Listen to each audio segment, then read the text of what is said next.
Hey guys, in this video, I'll be walking you through how you can delete YouTube search history on iPhone. Alright, let's begin. First of all, open the YouTube app on your mobile device and make sure it is updated to the latest version available. After that, sign into your account and you will be redirected to the home page. Note that the search history of your account plays an important role in displaying recommended content. So if you delete it, you won't be able to get the videos of your preference on your home screen. Now, tap on your profile icon at bottom right corner and then select the gear cog icon at the top right hand side.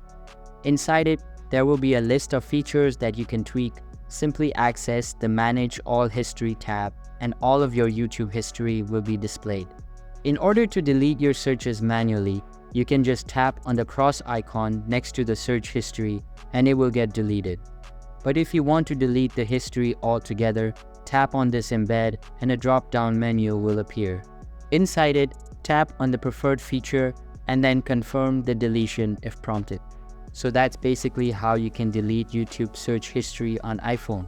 So that's all for this video. If you find it helpful, consider subscribing and giving this a big thumbs up, and I'll catch you in the next one.